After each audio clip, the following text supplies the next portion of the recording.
you remember you told me this was your favorite song? I think that was Rome? last year, right? Yeah. Yeah, I remember now. So be careful what you say to me. I won't tell them too much, don't worry. But me and Dobias, we're gonna this segment of the presentation, we're going to talk a bit about our case study we did recently together as a joint case study ourselves, the Social Hub. Wentzo, shout out Wentzo in the room. Where are they? There. Yeah. Well, everyone heard that clearly. They're at the back. So. Social Hub, Ekahau, speed test certified, HPE Aruba, and Wentzo we went to Rome. It was an amazing venue, and we were able to do this case study. But what we're going to talk about a bit today is the design approach, validation, and some roaming things. So this was us on the rooftop bar. If you want to know and see more about the case study video, we've got a full-length video on YouTube. We couldn't really believe it. After the first week or month, we had close to 80,000. I think a week. It was a week. Yeah. It's in a week. We had 80,000 views. I sent this to my mum and nan so many times, and they just kept watching over and over and over. And that's why we got some reviews. But yeah, I highly recommend go and check it out, because we've only got a part of the case study that we can talk about today. And just to give you a bit of context to the Social Hub, this is what it looks like from the outside, and we modeled it out and built it out in Ekahau. So in a second, you're going to see what the whole venue looks like in 3D. Just to give you a bit of context of the sheer size, it's a massive place, right? Yeah, it's a massive size, and it's just long-stay students. It's also a different one than just a normal hotel. So the students are there to study for a year or 6 months, or they're going to another city. So it's a bit of a different version than a normal hotel. So what I was thinking is, it was Wentzo, the partner, that did the design, but maybe Dobias, you can talk through some of the APs and decisions that they made for where they're going to put them and why. Yeah, so actually this is a big discussion I have for a long time, is that when we show our APs sometimes to a customer, and then they believe that we make them bigger and smaller on the slide and then ask more money for it. But to be honest, we really designed these things for a specific reason. And what you see here, what we were using outdoor was a 565, which is a 2x2 on both bands for Omni outdoor. But there was also like a 577, which is a 90 by 90, and a 2x2 on 2.4, and a 4x4 on 5. And indoor, we were using a 505H, so that's like a wall mount kind of AP that you could stitch to the wall, which is also a 2x2 on both bands. And we were a 515 in the hallways, and a 535, because that's a 4x4 across both bands in like reception areas where there's more people, or restaurants, to make sure to gain a bit. So we really designed these things for a reason, and I know that everybody said, okay, let's use the same AP everywhere, but this is really designed for specific reasons. So that's why these are the APs from the top of my head, actually, what we're using. Thank you, Dobias. And then I was thinking about this question a lot, like when it comes to designing a Wi-Fi network, like how should we as Wi-Fi engineers and professionals design the network? And I think the simplest answer here is with the least amount of APs that meets the requirements. And the reason why I say that is because it's never just the cost of an access point. If you think about, you've got the access point, you've got the license, you've got the installation cost, you've got the installation team, you've got the cable, you've got the switch port, you've got the PoE. Does that push you to need another PoE switch? Do I need to take another breath? Yes, I do. But you can see what I mean. Like it goes up. It's never just the cost of an access point. And why I'm bringing this up is because you might have heard someone say before, like, do not place APs in hallways. I've said it. This is me on YouTube. Get granted, it's a few years ago now. I've said it on YouTube, do not place APs in hallways. Keith has said, do not place APs in hallways. But what we really meant by that is, like, don't just place APs in hallways. Like, if you turned up to a hotel and you saw this design where it's like 31 APs, great. Oh, the coverage looks like it could be okay here, right? But the reality probably is that actually the coverage is going to look a little bit more like this, where you're going to have coverage in the hallways and not getting the signal into the room where the people and users are actually going to be using the Wi-Fi.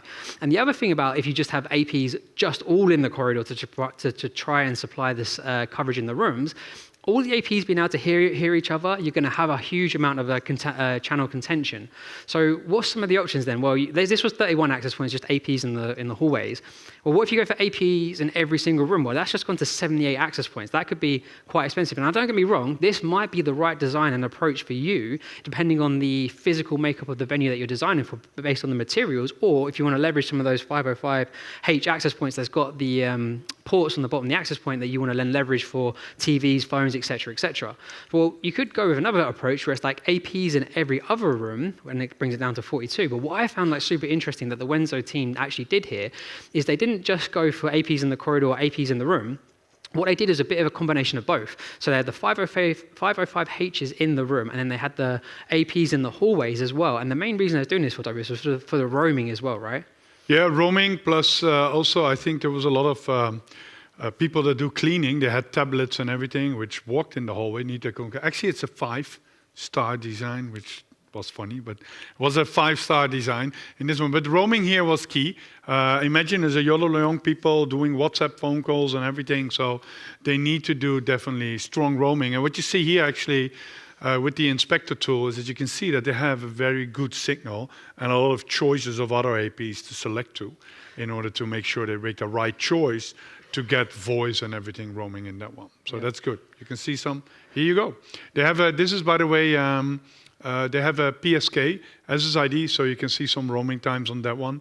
I think you have more videos on that one, but it's around under 20 milliseconds for a PSK on that one, which is actually pretty good on that. Yes, the important thing to call out here is that the Wentzo team, they did the design simulation, then they went on site, they did the validation. I think they also did the AP on a stick survey there to validate, and they tested with real clients. And what they were able to do is come up with this design that met the requirements, that was going to work really well, good roaming, good connectivity for people in the room with the least amount of access points. And then, yeah, what was really interesting is the fascinating I see here, Dobias, is that the roaming times, this was actual real roaming of a client on that 5th floor that we were showing you. You can see just how fast it was. But there are some things that you can do to improve roaming, and there are some roaming amendments. So you've got 11R, for which you're using a radius.1x authentication SSID, 11K for building out neighbor reports, and 11V for the infrastructure to try and help and inform client devices to move to other access points. Yeah, we talked about it last year a lot, right, on this particular topic. So R is only needed if you do, for example, .1x, right, in that perspective. So I always say if you want to prove that roaming is not your problem, create a PSK SSID and then prove if that roaming is the problem, yes or no, or it is maybe somewhere else. And there's 2 other things here, that's K and V. And I always make it very simple because otherwise I don't understand them myself. But K for me is everything where the network infrastructure says. So you have the platforms are building up a list of APs and get all kind of data, and they build. Like what K does is say, okay, here are other APs around you, so you don't need to scan it. You can just use it and consume it, and trust me, that's the right information. V is the opposite a bit, where V is you can say to the client, hey, I want to force you now to move something. I either want to load balance my clients over AP. So that's where the infrastructure can take decisions towards the client. The only thing is that the client is not, let's say, mandatory or needed that they listen. So that's a little bit of a debate. That's why we as vendors sometimes need to say, if you 5 times don't listen, we will de-out you and you get off the network, and we make sure you're going to do something else. So that's a little bit the difference here. And you have a nice way of visualizing roaming in Central, right? Yeah, this is my house, by the way. This is the most famous Wi-Fi house in all of the Netherlands, if you didn't know. Yeah, until somebody said maybe it's good to remove your addresses and everything. So, well, yeah, it's now out there on the internet anyhow. But this is in my living room, and that's my study. And you can see that I'm walking here from one to the other. So this is really where you can track the roaming. You can see if it sees candidate on it and where you go. This is something we implemented into the central tool. So that was like a bit of like the design and theory around it, but we actually went on site and we did a validation. So when we was on site, we was all there, and Dobias got very excited. He was like, Matt, can you teach me how to survey? And I was like, yeah, sure. We gave him a sidekick, gave him an iPad, teach me how to survey, and he forgot how to walk. So sometimes there was this like penguin, I don't know what was going on here. So I said, you know what, Dobias, we've got a job that would be more suited for your skill set. So Dobias was very kind. We was in pairs going around surveying, and Dobias was knocking on all the doors for us and opening and announcing housekeeping so we could go in and collect the data. And myself and Troy, we were going around everywhere. We had to collect this data in a very short period of time, so it was really beneficial that we had the team there to help us. But there was one kind of like rule, right? If ever there was a sign on the door, it was do not disturb. Yeah, we had to knock 3 times, right? Yeah. Cleaning, cleaning, cleaning, and well, Dobias kept making up what the word was. They said to announce housekeeping, it was like cleaning, it was something else, and I was like, okay, fine. But then there was this one room in particular, because maybe you tell us what happened the night before. Yeah, so the night before we came in, and imagine most people are between 18 and 25 in that hotel. So we came in, you were not there, you were ditching us for the first night actually. But we went up to the I think it was a swimming pool, and there was a party going on with all those young people there. They were getting a lot of drinks actually, and it was pretty fun. But the next day, we had to do survey. So that was special. So we've seen a lot of things actually, and so it's too short actually for this presentation to go over. But this one was special because, as I said, Matt is very precise in how the lines go on the survey. So he said, you knock. So I'm knocking, and then I had to go into the door. So I knock, nobody responded. Actually, a lot of times nobody responded. Still somebody was in there. So then we went in the room, and there were two people. They were like super happy, I think, after the party in the morning. And I was like middle in the room, so I went out, but Matt was still at the door, right? I've never seen Dobias run so fast in my life. I thought, what's going on? He's opened the door and he just burst out. And he was like, no. And I was like, what? And I was like, he said what's happening. I said, oh, they didn't say we couldn't come in, so I didn't mind. I just went in and collected the survey data and then left. But it was nearly interrupted some extracurricular activity, should I say, going on there. It was special. Yeah. And then just showing you, like, one of the best things I think about Ekahau is like the collaboration, the fact that all of the sidekicks are calibrated, so they're very consistent between if you've got your sidekick, they're all the same. What really helps is the fact that me and Troy were splitting the load for this survey, so we could go and capture the data and split that between us. And here you can see the survey paths. And we was actually doing a speed test certified case study here as well. I'm not going to say too much because Alan's going to talk about that a little bit later on. But we were very keen to get into as many of the rooms as possible because one of the key metrics and points around the certified program is that you need to survey a minimum of 70% of your venue. So this was something that Alan brought up for the certified program. Alan has a lot of ideas. Not all of them are good. The ones that sometimes are make it into the product like this one. So what you can actually see now in Ekahau Cloud, when you click on a survey project, you get a list and you see the building, the total survey, and each floor breakdown as well. So you can see like where you have met the requirements to survey that much or not. And that's actually live right now. And since we're talking about survey, I thought we could just quickly mention like, what is a good quality survey? Obviously, we want to be doing surveys as much as we can on the top left. On the top right, that's just someone walking through the hallway, not collecting data, going into the rooms. We want to go into every single room. We want to go on both sides of the walls that we care about. We don't want to be walking through walls. We don't want to be walking through, like flying through windows and back out of another one.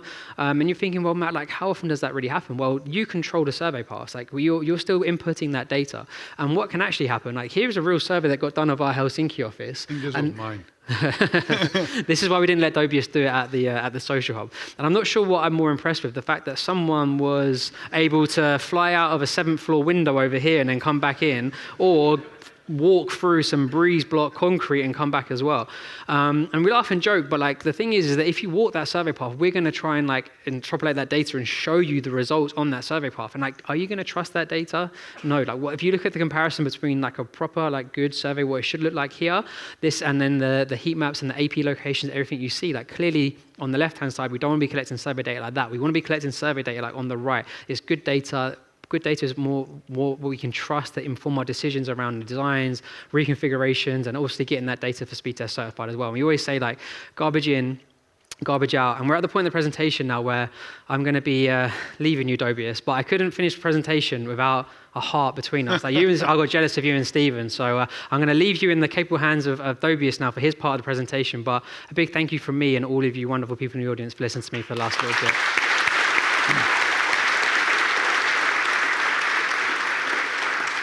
By the way, when you were swapping slides, I was actually thinking, because I heard that David Beckham story once more, and I'm thinking about which team was he playing for, actually? How can you be such a big fanboy of David Beckham? Oh, come on. Okay, so who was here the first time, actually? Okay, so because I need to warn you a bit now. So this can be a very weird community, as you have seen a bit. So last year, I made all kinds of pictures of beds. And just to explain that I don't like, Matt and I were sending pictures of bed to each other, where we hate single stitch to each other in a hotel room. And that got even more weird, so I'm happy that that session was recorded, because after that, I had to explain to my wife why I was getting pictures of all of you of beds where you're in the hotel. So there was a weird explanation of that one. And yesterday during the fire alarm, actually my son who is here, who sent the video that we were outside, and my wife said, "Are you just home?" It was like 5 o'clock in the morning. I said, "No, that's tomorrow night." So today we were in bed early. But so I said, and then I started to watch throughout the rest of the year about weird stuff I see when I travel. And man, you see strange stuff. This is a toilet in Czech, right? And you're even going to try, believe me, because it really works, right? That's one thing. And then you can see this one. Actually, this is the toilet of Elvis Presley in Germany, where we had an event, and I was in the same hotel, and the guy asked me to see the room, so I didn't know he was there, so I took a picture, and that was the toilet of Elvis Presley when he was in the army in Darmstadt, actually. No, Bad Nauheim. This was a special one too. Watch this. This was in a bar. I think it was with Alan Blake, I think, somewhere. And this one actually was in London, right? That's a good view when you go in the toilet, right? So this one, I'm not sure if Robert, Alan, Peter, Matt is here, I know, are in the room, and Stephen, but this is the toilet of your bar in the hotel where you were staying. And look at the glass window when you look down. That's, I think people miss a lot on this one, to be honest. And then I was in the Baltics, and I saw the most weird thing, because you need to explain to me how this would even work, right? You got an extra chair in your toilet, somebody's sitting there. So I said, okay. So now I need to, and by the way, it's not that if you want to send me pictures of toilets, you're fine, but at least this one is recorded so I can explain it to my wife. Normally, I always present the technical subject, but I think talking about being in the news, like Stephen said, I think we have been in the news for 2 years for an acquisition in there. And I wanted to give you a little bit of idea where we are heading with what we call the new HPE networking. And if you think about it, if you're looking at it, in 2015, we acquired HPE Aruba. And HPE Aruba, that year, we were an enterprise business of 1 billion. If you look at anybody in the industry, except for the incumbent, is roughly between the 5 and 7 billion. Some focus more on security and some focus more on data center. So now Aruba was a 5 billion enterprise business, switching, some security, and some, of course, the Wi-Fi solutions on top of that one. Juniper was a 5 billion business split in a very innovative enterprise solution, which they call Mist. And there was a big business around tier 1 data center, which is key for AI and the interconnecting solutions and security within the routing. So there's a lot of service provider business, tier 1 data center business, and interconnectivity on that one. So now combined, we are a 10 billion business, which I think is good for the industry. We can serve more use cases, more vertical markets, and I think it can drive more innovation. So this is the reason behind the acquisition and forming a new HPE networking, in order to make sure we can address also these networks for AI and keep on doing innovative stuff in the campus. And I'm going to focus a bit more on campus for this, for the audience here, but I don't say how many times we need to say this. We have said it already 25 times, but we will keep both platforms. Because if you remove the UI from the platforms are actually all microservices. So we can just improve every microservices, cross-pollinate functionality, and if we do that over time, we get to like what is like a single platform solution. So that's what you see here, is where we are going to put things, and actually this is already ongoing. Some large experience models, actually the large experience models are also the reason why we can do AI now on-prem, because that then means smart in the new on-prem solution. So we have been moving that towards, let's say, the central side. But all the visibility and security aspects are moving, or some have been moved already towards the Mist side of the house. So this way, nobody will leave behind. This way, you don't need to make a choice. If you like Mist, or you believe that that solution is the best for your customer or your implementation, go for it. If you like Central, and that's what you want to do, or you need to get on-prem or in a virtual private cloud, go for it. You cannot make a wrong mistake. Everything will move forward. So that's one thing I wanted to say, that don't worry, everything will get better. And actually, the engineering teams are already won. So they are already doing everything on top of it. Because on top of this, you will get the Marvis will be on top of this one. We as a data lake being able to chime out. And I know that Robert and some are here, so if you go to the HPE booth, they can even show you some really nice demos, what possibilities you can do with MCP. So getting AI agents talking to each other, regardless if it is Central, Mist, or whatever, Green Lake on top of that. So that's what I really wanted to make sure. And I have a quick video here, but I know that Matt took like 45 minutes of my time. So then I will quick video. This is where we already brought organizational insights within the Mist platform, right? So you can now see your complete overview in the organizational income. You can see the similarities, what we do within both platforms. So let me skip this one. This is where we go really into the self-driving part, where the network is solving problems for you based on the data and everything it sees. On this video, we're going to see that we are bringing some of that smart AI, ML, automation within the central platform. And in this example is where we're looking at roaming users and that there's issues in a certain part of the network for clients that don't support 802.11r and explaining you the reasoning why.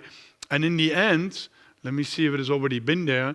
Go to the down in the bottom. It will immediately say, okay, do you want to fix that for me? So that's a bit of this assistance step, saying yes or no, and I can fix it for you, changing that configuration.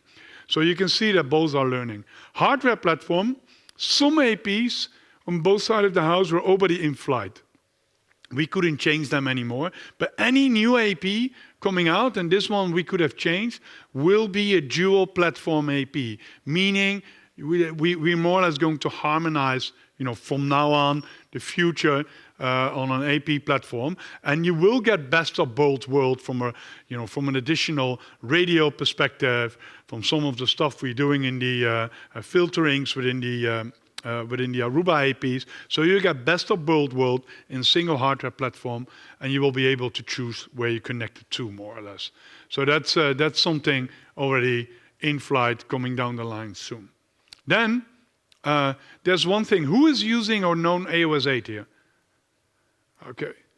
So AOS 8, we initially said before acquisition that we were not going to bring down Wi-Fi 7 to AOS 8. We changed that decision. You're the first ones that going to show an AOS 8 AP attached to a controller. I don't think any of any of the employees have even saw it. So you will all be the first one to see it, where we have a Wi-Fi 7 AP. Keep in mind that we're going to do EHT, we're going to do the data rates, we are not going to support MLO and other features on that one. So here you have an AOS 8 controller attached with a Wi-Fi 7 AP. So that is something we initially didn't do, we now do to the market. So if you want to extend your network, you want to stay with the system you have or get better return on investment over time, you can do it now. And it's not only on the controller, it's also for those that like the IAPs. This is an IAP with AOS 8, 8.13 in an alpha code, by the way, running with a Wi-Fi 7 AP. So you can keep on extending on that one. Then there is something else. We have been, I'm not sure, I think a lot of you watch also WLPC or some others event. There's Josh Schmelzer, Kevin Marshall, and Guillaume have been come up with something, and actually patent is waiting for it, is that they come up with something with an AP health information element. And a lot of the feedback came from all of you where you need to do troubleshooting or walking around and get better visibility. So by default, it is turned on, but you can see it here. If you go to AP system, that's where you can see that the advertisement is turned on. So that's by default turn on. You can turn it off if you want to, but by default it's turned on. And what you get is a 32 bits field, additional informational element in your beacon, that you can see here. You can see here the fields, where you can have the uplink type and other fields in it. And this is roughly the explanation, what you can get. So this way, you can walk around, look at the beacon. Does it have an uplink connection? What is the uplink? Maybe it can't get an IP address. There are certain elements in there, and we have room enough to extend some of the elements in there. But I think it will help you without touching the system without getting an additional user in figuring out what's going on in the infrastructure. Here's, by the way, the last fields in there. And actually, I need to call Matt back on stage for one thing on this one. I will give it to you, because we had to do something special with this beacon, right? Yeah. I don't know if my mic's back on now, but like Dobias said, that this is information that's advertised in the beacon, and when you walk around with Ekahau, we capture beacons. So this is some information that we can actually collect, and now you're going to be able to see this in Ekahau AI Pro Online and other tools. So when you go do a survey of the Aruba access points that has this enabled, you're going to be able to see this extra information, really useful for you, and all of the access points coming very, very soon to Ekahau as well. So that was a nice little thing we wanted to kind of show and tell anyone. But that's pretty much the end of your presentation now, right? Yeah, that's pretty much the end. The only thing I wanted to say, if you are really solo, go to the HPE booth. There's a lot of other solo people there at HPE working. So go there, figure out, ask any question, collaborate with them, and then I hope to see you all tonight at the cocktail party. Yeah. Thank you very much. Big round of applause for Dobias.